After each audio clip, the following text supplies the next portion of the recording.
Muchísimas gracias a FIAPAS por invitarme para estar aquí y darles pues mi más entusiasta enhorabuena por este aniversario. La verdad es que me siento muy unido a FIAPAS desde hace más de 30 años y sí que recuerdo con muchísimo cariño pues, a las personas que han estado ahí desde que mis relaciones con FIAPAS empezaron, ¿no? A Eulalia, a Luis, María Ángeles, Mariluz, en fin, antes de llegar a José Luis Aledo, ¿no? Así que, en cierto modo me emociona, ¿no?, estar aquí porque me siento parte, ¿no?, del grupo. Entonces, el tema que voy a tocar es actualización en implantes cocleares. Vamos a ver si logro pasar. Y siempre que empiezo una charla me gusta dar las gracias a la gente que colabora en lo que digo, ¿no? Y en este caso pues es un grupo de personas que hoy en día ya trabajamos en Pamplona, también trabajamos en Madrid, en la Clínica Universidad de Navarra. O sea que mi reconocimiento a todos ellos y también a la intérprete, a Elena, que está también aquí y que hace posible pues que estas palabras lleguen en inglés a las personas que nos están oyendo. Muchas gracias, Elena. Quiero empezar mi charla hablando del futuro y luego me voy a ir a la parte que me toca de implantes auditivos, ¿no? Recientemente tuvimos la aprobación de un proyecto europeo dentro de la convocatoria SUDOE que se titula Impulsando la innovación en la detección precoz de la hipoacusia infantil en el espacio SUDOE hacia la medicina personalizada basada en herramientas genómicas de diagnóstico. Con este título tan grande no sé cómo nos dieron el proyecto, pero bueno, el caso es que tuvimos suerte, ¿no? Y es un proyecto en el que colaboran una serie de centros españoles, portugueses y franceses y también con el apoyo de FIAPAS y de otra asociación hermana en Portugal. El objetivo principal de este proyecto es innovar en los actuales programas de detección precoz de la hipoacusia infantil, introduciendo algo que ya se ha comentado aquí esta mañana, que es una herramienta de diagnóstico genético, la cual pretende eso, aportar, fomentar lo que es la medicina personalizada en el tratamiento de la enfermedad, en este caso de la hipoacusia. Medicina personalizada es algo que vamos a oír más y más y más de ahora en adelante, puesto que tratamos a través de ella de acercar un tratamiento más eficaz a la enfermedad de cada uno de los pacientes que la padece. Así que es muy diferente tener esa información genética a no tenerla. El no tenerla implica utilizar tratamientos mucho más genéricos, mucho más amplios, menos eficaces, a veces con más índices de complicaciones en la medida que tenemos un diagnóstico etiológico, tenemos la posibilidad de ser más certeros en nuestro tratamiento y por lo tanto, mejorar con mucho las terapias que vamos a aplicar. Así que probablemente en un futuro inmediato, luego hablaremos de la terapia celular, no me olvido de ello, pero muy probablemente en un futuro inmediato la terapia génica sea algo que tiene que decir mucho, ¿no?, en todo lo que es el tratamiento de la hipoacusia. O sea que eso es parte del futuro, pero el presente, en el momento actual, son los implantes auditivos en el tratamiento de la hipoacusia.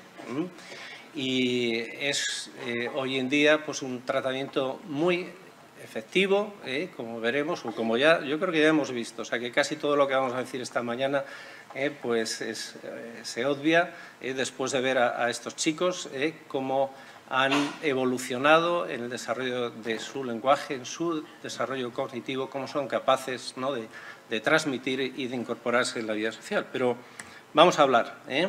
Hoy en día disponemos, ¿no?, de múltiples opciones terapéuticas en el campo de las audioprótesis y esta tecnología auditiva nos permite tratar prácticamente todo tipo de pérdida de audición, bien sea pérdidas de audición que llamamos conductivas, relacionadas con problemas del oído externo medio, bien sea con pérdidas de audición a nivel neurosensorial por lesiones de la cóclea o de la vía retrococlear, o bien hipoacusias mixtas donde tenemos pérdidas conductivas y neurosensoriales al mismo tiempo. Y ahí, como decía, tenemos dos grandes grupos de posibilidades de tratamiento paliativo, como son las audioprótesis no implantables, los conocidos audífonos, y las audioprótesis implantables, los implantes de conducción de vía ósea, los implantes cocleares, los implantes de tronco cerebral, los implantes activos de oído medio. Con cada una de estas prótesis podemos, de alguna manera, dar cobertura a cada una de las pérdidas de audición, a veces con sistemas externos, otras veces con sistemas semi-implantables, otras veces con sistemas totalmente implantables. Todos estos sistemas van a estimular la vía auditiva basándose en diferentes principios. Podemos estimular la vía auditiva desde un punto de vista acústico. Es lo que hace un audífono. Amplifica un sonido y va a estimular acústicamente la vía auditiva desde el conducto auditivo externo, pero también lo pueden hacer de forma mecánica a través de una vibración que va a llegar al oído interno vía ósea o, en otras ocasiones, a nivel de la cadena de huesecillos o en la proximidad del oído interno. Y lo podemos hacer basándonos en un principio de estimulación eléctrica, es decir, dispositivos que transforman los sonidos en estímulos eléctricos y los aplican en la cóclea a nivel del nervio coclear, lo que hace un implante coclear, o los aplica sobre la superficie del tronco del encéfalo en los núcleos cocleares, lo que viene a ser el principio de un implante auditivo de tronco cerebral. Los audífonos convencionales juegan hoy en día un papel esencial en el tratamiento de la mayor parte de las pérdidas de audición que conocemos. O sea que muchas veces es la primera opción, el primer escalón terapéutico que utilizamos en nuestros pacientes con pérdidas de audición.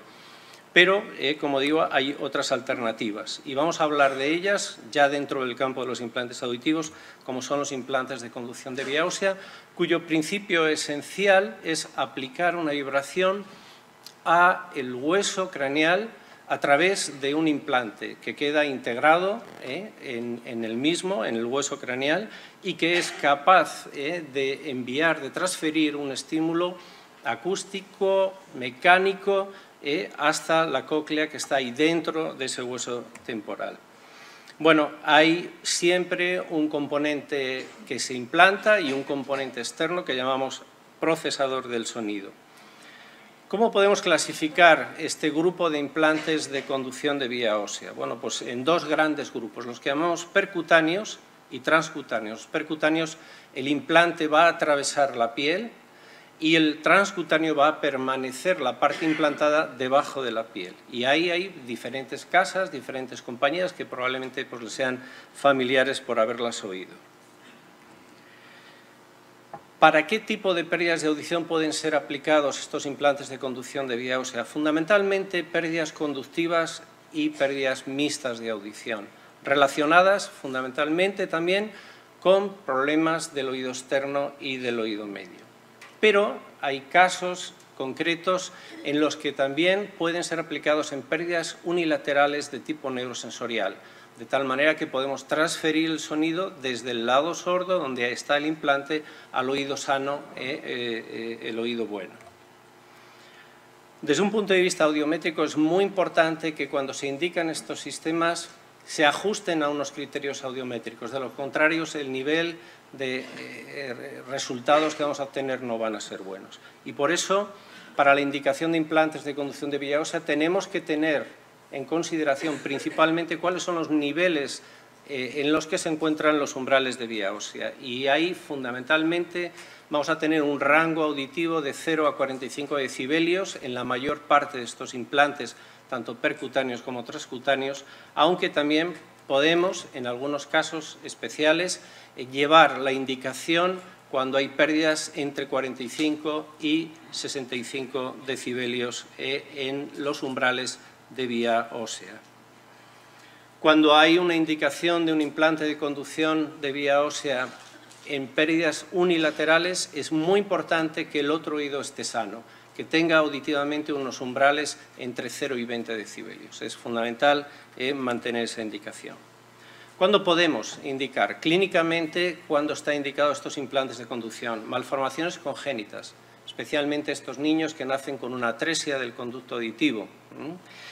Hoy en día, en este tipo de problemas, especialmente estamos utilizando estos implantes de conducción de vía ósea por encima de las reconstrucciones que en el pasado hacíamos del canal y del propio pabellón auricular. Secuelas de otitis media crónica simple o colesteatomatosa, pacientes que hemos tratado de rehabilitar la audición a través de procedimientos quirúrgicos convencionales, timpanoplastias, que fracasamos por las razones que sea, pues como alternativa para devolverles audición tenemos este tipo de implantes de conducción de vía ósea. Intolerancia al empleo de moldes de audífonos, pacientes que con estos problemas de oído medio o oído externo no pueden utilizar un audífono por dermatitis, por estenosis del conducto, por cualquier tipo de enfermedad médica a ese nivel. Tenemos como alternativa estos sistemas. Oído único con enfermedad timpanosicular, es decir, un oído está perdido, el otro oído tiene un problema a nivel timpanosicular, a veces constituye un riesgo tratar de rehabilitar mediante una timpanoplastia este oído, ahí podemos indicar un implante de conducción de vía ósea. Y en oído único sano con cofosis contralateral, como anteriormente comentábamos.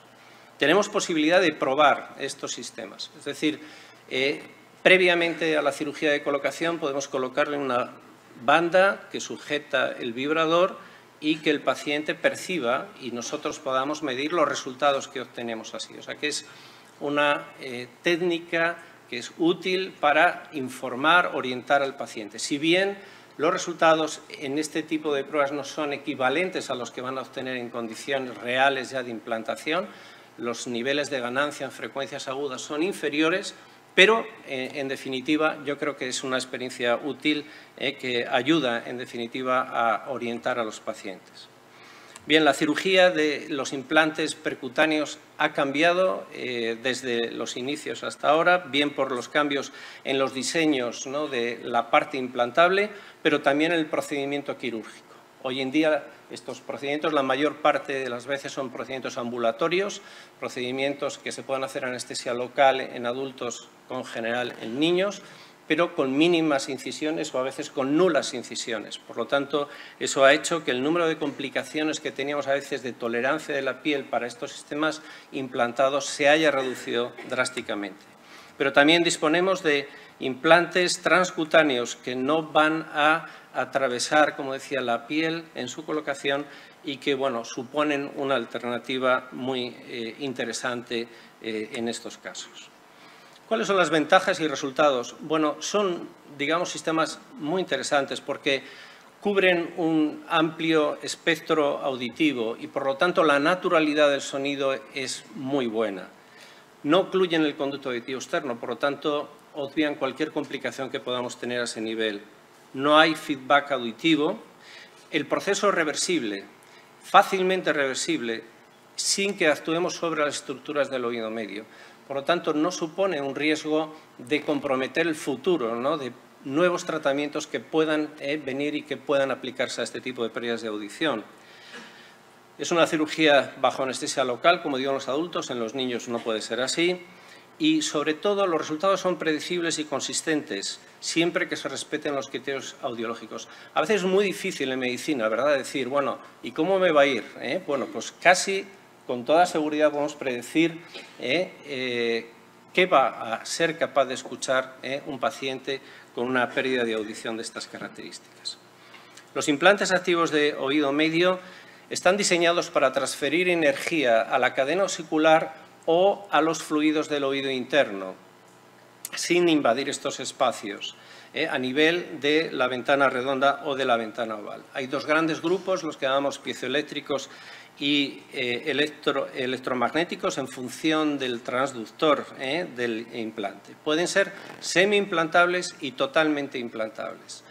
Estos últimos son muy atractivos desde el punto de vista estético porque no hay ningún componente externo, tanto el micrófono como las baterías, como el sistema de estimulación, etcétera, está todo dentro, pero sin embargo tiene sus contras, aunque sean muy atractivos estéticamente, son sistemas dependientes, es decir, si hay cualquier tipo de fallo o problema con alguno de los componentes implantados, eso siempre va a implicar una cirugía para resolver ese problema. Al estar el micrófono debajo de la piel, la calidad en cuanto al tratamiento del sonido no es tan perfecto como cuando tenemos un micrófono colocado fuera, cosa que ocurre en la mayor parte de los implantes que utilizamos. Y luego las baterías tienen una vida, lo cual siempre implica que en un momento dado va a tener que haber una cirugía para el recambio de esas baterías. Hay diferentes modelos comerciales, diferentes diseños. Bueno, el cirujano tiene que elegir, ¿no?, qué tipo de dispositivo va a utilizar en cada caso, pero también es muy importante considerar la opinión del paciente, el estilo de vida del paciente, porque hay muchos aspectos de esta índole que influyen precisamente en esa toma de decisiones. Los implantes activos de oído medio pueden ser utilizados en pérdidas de audición neurosensoriales y para ello necesitamos que la anatomía del oído medio sea normal y podemos cubrir espectros auditivos entre lo que son pérdidas de tipo leve a pérdidas de tipo severo.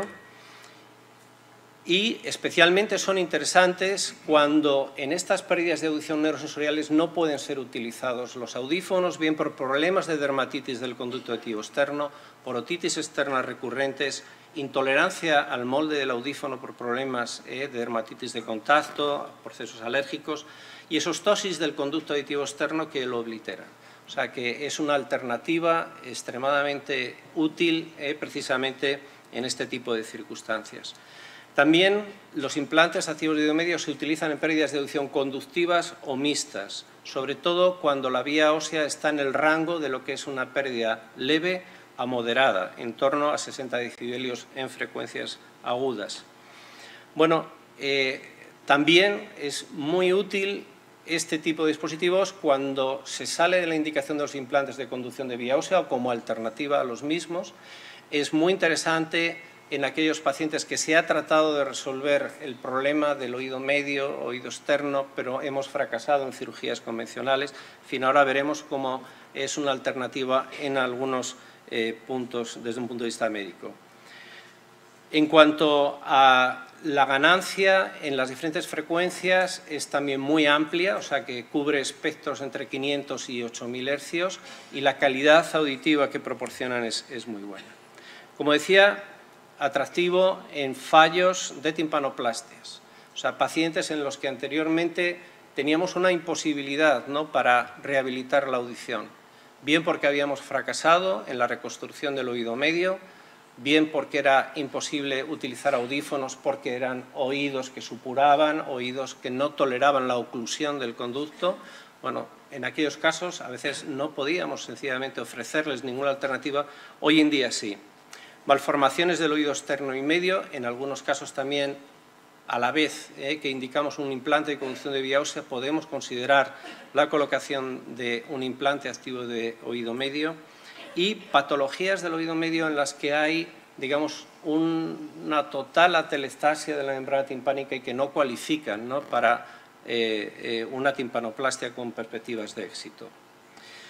Bueno, los implantes activos de oído medio reducen en gran medida el feedback, eliminan el efecto de oclusión, amplifican muy bien las frecuencias agudas, lo cual les ofrece a los pacientes una muy buena discriminación de la palabra hablada incluso en ambientes de ruido. O sea que supone una alternativa muy interesante en este tipo de situaciones a lo que son los audífonos convencionales e incluso audífonos de última generación. Como decía, también podemos estimular la vía aérea o la vía auditiva con implantes cocleares a nivel eléctrico. Lo que hacemos es utilizar un haz de electrodos que colocamos dentro de la cóclea y que gracias a la distribución tonotópica de la misma podemos obtener una muy buena representación frecuencial.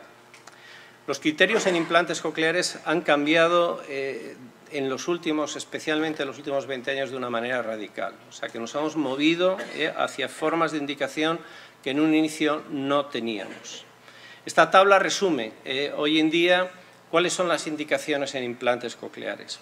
Y aquí señalo oído 1, oído 2, puede ser oído izquierdo, oído derecho, el tipo de equipamiento que podemos utilizar y cómo llamamos a la estimulación que proporcionamos. Podemos tener una pérdida de audición neurosensorial profunda en los dos oídos y utilizar un implante coclear, sería un implante coclear unilateral. Podemos tener una pérdida de audición en los dos oídos y utilizar implantes cocleares en los dos oídos, lo que es un implante coclear bilateral.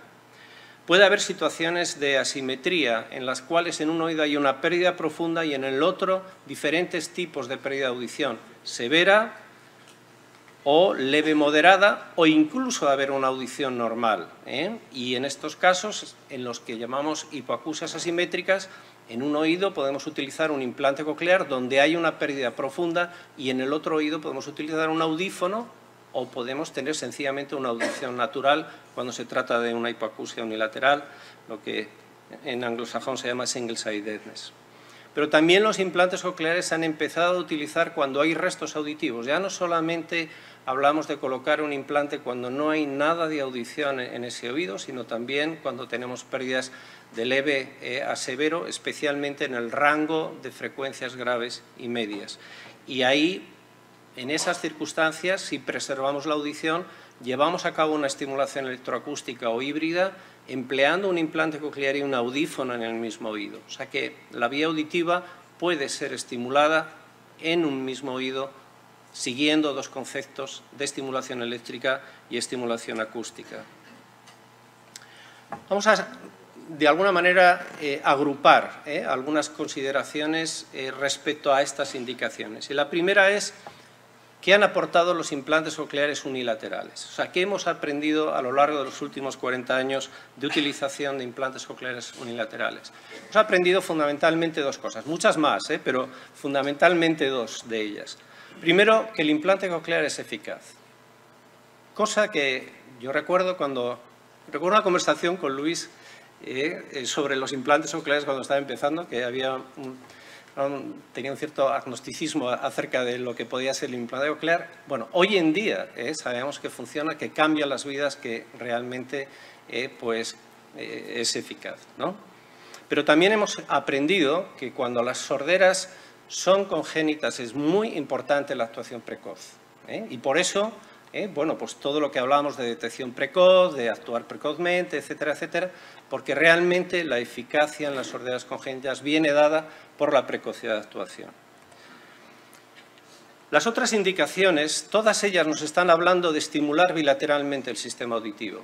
Implantes cocleares bilaterales, implante coclear en un oído y audífono en el otro, implante coclear y audición natural en el otro oído. Lo que estamos, en definitiva, con todas esas indicaciones es diciendo que se oye mejor con dos oídos que con uno.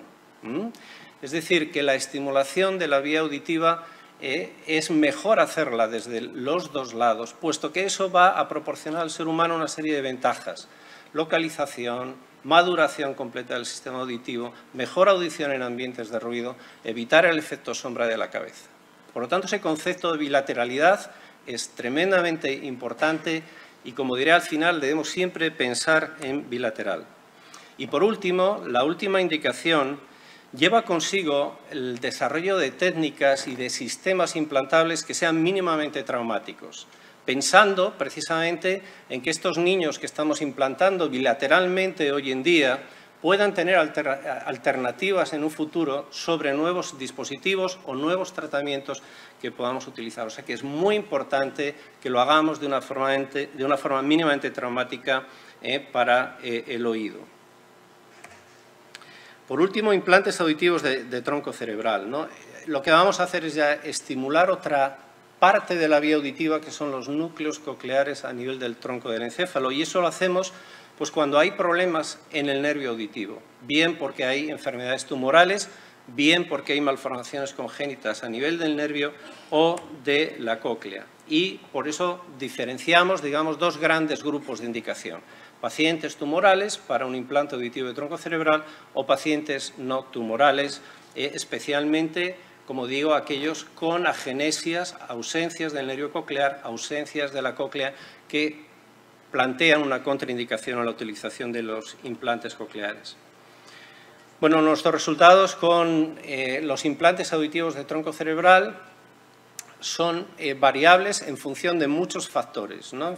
En relación a la existencia o no de otros hándicaps asociados a la pérdida de audición. Generalmente los niños y las personas que son candidatos a un implante de tronco cerebral es muy frecuente que asocien alguna alteración neurológica o alguna alteración cognitiva. Por otra parte, los diseños de los implantes auditivos de tronco cerebral no funcionan con el mismo principio que deberíamos de aplicar a nivel de esa parte de la vía auditiva y, por lo tanto, también hacen que los resultados no sean mejores. Pero, bueno, podemos ver cómo hay niños, como el que han visto esta mañana, que desarrollan el lenguaje. Aproximadamente lo que acaban de ver en niños se cumple aproximadamente en un 30% de ellos. Es decir, niños que van a desarrollar el lenguaje, que son capaces de comunicarse, de ser dependientes de la audición más de la visión, pues ocurre en ese porcentaje.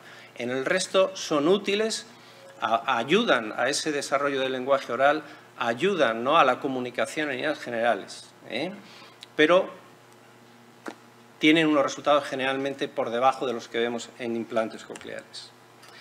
Bien, la incógnita para muchos de los profesionales que trabajamos en este ámbito es qué implante o qué sistema audioprotésico se debe utilizar en cada caso en particular. O sea que a veces hay superposición de indicaciones. Hay pacientes en los que podemos utilizar un audífono o un implante. Y normalmente lo que hacemos es utilizar primero un audífono, ver qué rendimiento obtiene y si el resultado no es bueno, pues pasamos a la utilización de un implante auditivo. En algunos casos donde ya sabemos que existe una contraindicación para la utilización del audífono, vamos directamente a un implante. Piensen en bilateral, es la otra de las consideraciones. Y piensen en bilateral por lo que decía, se oye mejor a través de los dos oídos que solamente con uno. Y a veces para obtener esa implantación bilateral, esa estimulación bilateral, necesitamos a veces utilizar sistemas diferentes. En un oído un audífono y en el otro un implante, en un lado un implante activo de oído medio y en el otro un implante coclear, en un oído un implante coclear y un implante auditivo de tronco cerebral en el otro. Es decir, se pueden dar todas estas formas híbridas de estimulación del sistema auditivo. Los resultados son buenos, pero cuando estamos en esta tesitura en la que en un lado estimulamos acústicamente y en el otro eléctricamente, normalmente hay periodos de adaptación y estrategias de rehabilitación diferentes de las que aplicamos cuando utilizamos dos implantes cocleares o un implante coclear exclusivamente.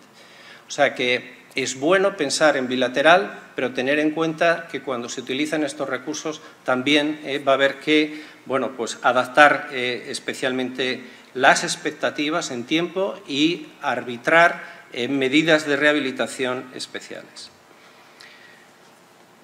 Las estrategias de conectividad de todos estos sistemas implantables son muy interesantes hoy en día. Es algo que también está cambiando las propias estrategias de rehabilitación y la vida de nuestros pacientes, como lo cambia la utilización de nuestros teléfonos móviles. Es decir, el teléfono móvil ha cambiado la vida, la conectividad de todos estos dispositivos a teléfonos móviles, micrófonos, sistemas de televisión, etcétera, etcétera, es algo que vamos a ver más y más en la vida diaria de cada uno de nuestros pacientes. Al mismo tiempo que la conexión y el seguimiento de estos pacientes a través de telemedicina. La posibilidad de actuar en remoto, incluso desde la casa del paciente, para resolver problemas, para resolver la evolución y el seguimiento de los mismos. Y también todo lo que viene en cuanto al tratamiento auditivo en ambientes de ruido. Estamos trabajando en cada vez conocer más cómo escucha una persona en condiciones de ruido real, por eso hemos generado una cabina de exploración en ambientes reales que nos da mucha información, nos está permitiendo mejorar los rendimientos que obtienen los pacientes con audífonos y con implantes cocleares, en torno a un 15% más. O sea que son cosas que tratan de resolver ese cuello de botella tan importante para una persona que lleva una prótesis auditiva, que es la escucha en ambientes de ruido. O sea que ahí, pues yo creo que hay un aspecto de futuro. El JICA, están todos invitados al Congreso Iberoamericano de Implantes Cocleares en junio en Pamplona y solamente pues darles de nuevo las gracias por su atención y espero que haya estado un tiempo, ¿no?